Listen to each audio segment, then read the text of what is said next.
Hello दोस्तों, आप लोगों का स्वागत है आपके अपने चैनल नितिन स्टडी हब पर। आज हम लोग बात करने हैं स्टैटिक जीके के प्रश्नों के बारे में। और ये प्रश्न आपकी आगामी परीक्षा में बहुत ही महत्वपूर्ण साबित होने वाले हैं, तो आप लोग इन प्रश्नों को जरूर से देखें। और ये प्रश्न जो कि स्टैटिक जीके के हैं, इससे रिलेटेड जितने भी क्वेश्चन बनते हैं, मैं उन क्वेश्चनों के भी बारे में आप लोगों को रूबरू कराऊंगा। तो और साथ ही में इन क्वेश्चनों को फुल एक्सप्लेनेशन के साथ डिस्कस करेंगे आज हम लोग। तो देरी न करते हुए हम लोग चलते अपने प्रश्नों की ओर। और आज का जो कि हमारा पहला प्रश्न है वो इस प्रकार से है कि बैंकिंग लोकपाल योजना की शुरुआत किसने की।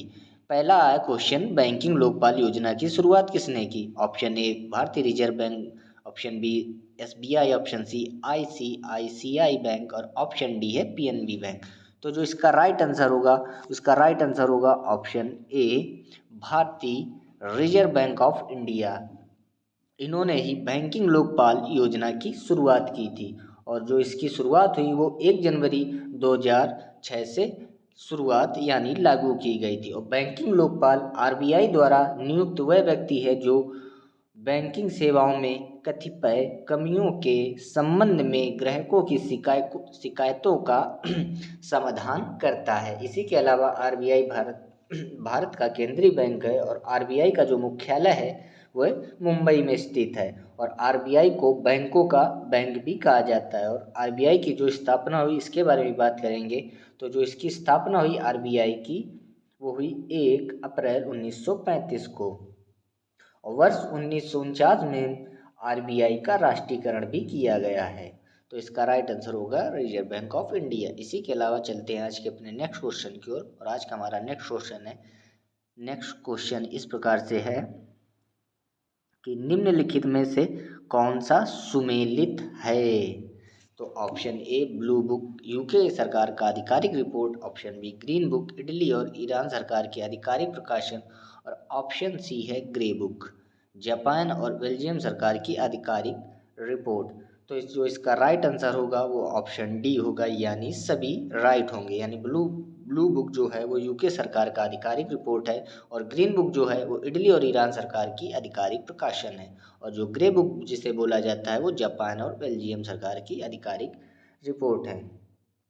इसी के अलावा मैं आप लोगों को बता दूं, एक होता है श्वेत पत्र, ये भारत का सरकारी दस्तावेज बोला जाता है। इसी के अलावा और भी बुक्स हैं जैसे ऑरेंज बुक नीदरलैंड सरकार की रिपोर्ट या प्रकाशन मानी जाती है। उसी के अलावा एक वाइट बुक होती है, ये पुर्तगाल, चीन व जर्मनी की सरकारी रिपोर्ट या प्रकाशन में माने जाते हैं। एक होती है येलो बुक, येलो येलो यानी पीली बुक, वो होती है फ्रांस सरकार की सरकारी रिपोर्ट या प्रकाशन। उसी के अलावा एक होता है जिसे बोलते हैं ज्वाइंट पेपर, ये दो या अधिक सरकारों की संयुक्त रिपोर्ट या प्रकाशन माना जाता है। तो इस प्रश्न का राइट आंसर होगा ऑप्शन डी सभी। सभी इसके राइट होंगे। तो इस क्वेश्चन के बारे में भी हम लोग डिस्कशन कर चुके हैं। हम लोग चलेंगे अब आज के नेक्स्ट प्रश्न की ओर। और आज का हमारा नेक्स्ट प्रश्न है, देखते हैं आज का हमारा नेक्स्ट प्रश्न क्या है कि लोकसभा की पहली महिला सचिव थी। इसका राइट आंसर होगा ऑप्शन बी स्नेहलता श्रीवास्तव जी। ये लोकसभा की प्रथम महिला महासचिव स्नेहलता श्रीवास्तव जी थी। और ये 2017 व 2020 तक रही हैं। इसी के अलावा इस क्वेश्चन के बारे में भी हम लोग डिस्कस करेंगे। जो दिल्ली की पहली मुख्यमंत्री रहीं वो सुषमा स्वराज जी रहीं। और अमृता प्रीतम, और इसी के अलावा साहित्य अकादमी पुरस्कार प्राप्त करने वाली प्रथम भारतीय महिला थी। इन्हें 1956 में मिला था अमृता प्रीतम जी को साहित्य अकादमी पुरस्कार। और इसी के अलावा जो मीरा कुमारी जी हैं वो लोकसभा की प्रथम महिला अध्यक्ष थी। और राज्यसभा की जो प्रथम महिला उपसभापति वो हैं वायलेट अल्वा जी। उसी के अलावा प्रथम महिला केंद्रीय मंत्री राजकुमारी अमृता कौर थी। और इसी के अलावा यूपीएससी की प्रथम महिला अध्यक्ष रोज मिलियन मैथ्यू जी थी। तो इन क्वेश्चन के बारे में थी कुछ जानकारी। और सुषमा स्वराज के बारे में आप लोग जानते होंगे कि ये भारत की केंद्रीय मंत्री रह चुकी हैं। अभी इनका हाल ही क्या इनका निधन हो चुका है और ये इस समय इस दुनिया में नहीं है। चलिए हम लोग चलते हैं आज के अपने नेक्स्ट प्रश्न की ओर। और चौथा प्रश्न आज हमारा ये है कि निम्नलिखित में से कौन सा सुमेलित नहीं है? Finland, Helsinki, Wolffia, La Paz, Ethiopia, Lusaka, Ukraine, Kyiv, ये कुछ हैं। तो इसके बारे में हम लोग जानकारी हासिल करेंगे। ये राजधानियां हैं और राजधानियों के जो कौन सा सुमेलित नहीं है ये इस प्रश्न में पूछा गया है। राजधानियां इस देश की हैं कि नहीं? तो इसमें जो सही नहीं है वो होगा ऑप्शन सी इसका राइट आंसर होगा, यानी इथोपिया लुसाका की राजधानी नहीं। इथोपिया की जो राजधानी है वो लुसाका नहीं है। जो इथोपिया की राजधानी है उसे अदिस अबाबा कहा जाता है। इथोपिया की जो राजधानी है उसे अदिस अबाबा कहा जाता है। और इसी के अलावा मैं बता दूं, एक देश है जाम्बिया, इसकी राजधानी लुसाका है और इथोपिया की जो मुद्रा है उसे इथोपियाई बिर कहते हैं, इथोपियाई बिर। इसी के अलावा जो फिनलैंड है वो फिनलैंड को झीलों का देश भी कहा जाता है और फिनलैंड की जो राजधानी है वो हेलेंस्की है और यूक्रेन की आप लोगों को पता ही होगी कीव है और वोल्विया की लापाज है राजधानी। इसी के अलावा सोमालिया, इथोपिया एवं जिबूती को हार्न ऑफ अफ्रीका कहा जाता है और नीदरलैंड को पवन चक्कियों की भूमि भी कहा जाता है। तो ये था इस प्रश्न के बारे में जानकारी। इसके अलावा हम लोग चलेंगे आज के अपने नेक्स्ट प्रश्न की ओर और आज का हमारा नेक्स्ट प्रश्न है मरणोपरांत भारत रत्न से सम्मानित प्रथम व्यक्ति कौन थे? तो इसका राइट आंसर होगा ऑप्शन डी लाल बहादुर शास्त्री जी। लाल बहादुर शास्त्री जी मरणोपरांत भारत रत्न से सम्मानित प्रथम व्यक्ति थे। तो इसका राइट आंसर होगा लाल बहादुर शास्त्री जी। इस क्वेश्चन के बारे में भी जानकारी हासिल करेंगे। मरणोपरांत भारत रत्न से सम्मानित प्रथम व्यक्ति लाल बहादुर शास्त्री जी थे और इसी के अलावा लाल बहादुर शास्त्री जी को 1966 में भारत रत्न से सम्मानित किया गया था। इसी के अलावा नानाजी देशमुख मरणोपरांत और भूपेन हजारिका जी मरणोपरांत और प्रणब मुखर्जी को 2019 में भारत रत्न से सम्मानित किया गया था। भारत रत्न के बारे में बात करेंगे तो भारत रत्न भारत का सर्वोच्च नागरिक पुरस्कार है। इसी के अलावा पहली बार 1954 में भारत रत्न प्रदान किए गए थे। तो इस प्रश्न के बारे में कुछ थी जानकारियाँ तो हमने आप लोगों को तो बता दी है। अब चलेंगे हम लोग आज के नेक्स्ट प्रश्न की ओर और आज का हमारा नेक्स्ट प्रश्न है आर्ट ऑफ लिविंग के प्रस्तावक और प्रचारक कौन हैं? तो इसका राइट आंसर होगा ऑप्शन बी श्री श्री रविशंकर जी। इसका राइट आंसर होगा श्री श्री रविशंकर जी। आर्ट ऑफ लिविंग के प्रस्तावक और प्रचारक कौन हैं? तो श्री श्री रविशंकर जी हैं। तो इसके बारे में भी जानकारी हासिल करेंगे कि श्री श्री रविशंकर द्वारा 1982 में आर्ट ऑफ लिविंग फाउंडेशन की स्थापना की गई और वर्तमान में ये संस्था कुल 152 देशों में स्थापित है और स्वामी सहजानंद भारत के स्वतंत्रता संग्राम सेनानियों में से एक थे। जो पहला है सहजानंद स्वामी जी, ये भारत के स्वतंत्रता संग्राम सेनानी थे।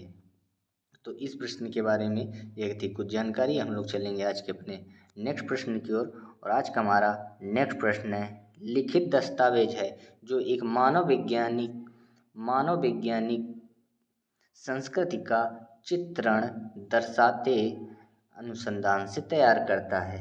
तो इसका राइट आंसर होगा ऑप्शन ए एथनोग्राफी। एथनोग्राफी लिखित दस्तावेज है जो एक मानव विज्ञानी संस्कृति का चित्रण दर्शाते अनुसंधान से तैयार करता है। तो ऑप्शन ए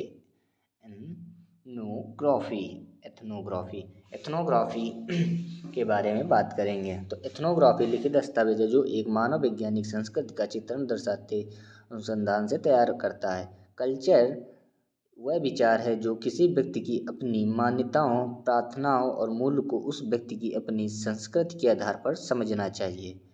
एथनोसिज्म के अंतर्गत किसी व्यक्ति या सामाजिक समूह को स्वयं के सांस्कृतिक मापदंडों से वास्तविकता से व्याख्या की ओर ले जाता है। तो ये था इथनोग्राफी के बारे में कुछ जानकारी। हम लोग चलेंगे आज के अपने नेक्स्ट प्रश्न की ओर और आज देखेंगे आज का हमारा नेक्स्ट प्रश्न क्या है। तो बैडमिंटन का जाल केंद्र में कितना ऊंचा होता है। बैडमिंटन का जो जाल केंद्र है वो केंद्र में, यानी केंद्र का मतलब बीचों बीच, कितना ऊंचा होता है। तो इसका राइट आंसर होगा ऑप्शन ए 5 फुट। 5 फुट इसका राइट आंसर होगा। बैडमिंटन का जो जाल केंद्र होता है वो 5 फीट ऊंचा होता है केंद्र में। और इसी के अलावा जो 5 फुट होता है उसे 1.52 मीटर भी कहते हैं। तो 1.52 मीटर ऊंचा होता है केंद्र में। बैडमिंटन का जाल किनारे पर 5 फुट 1 इंच होता है। और इसी के अलावा आधुनिक बैडमिंटन का विकास संभवतः इंग्लैंड में हुआ था। और बैडमिंटन की खेल की सर्वोच्च संस्था इंटरनेशनल बैडमिंटन फेडरेशन की स्थापना 1934 में हुई थी। और बैडमिंटन खेलने के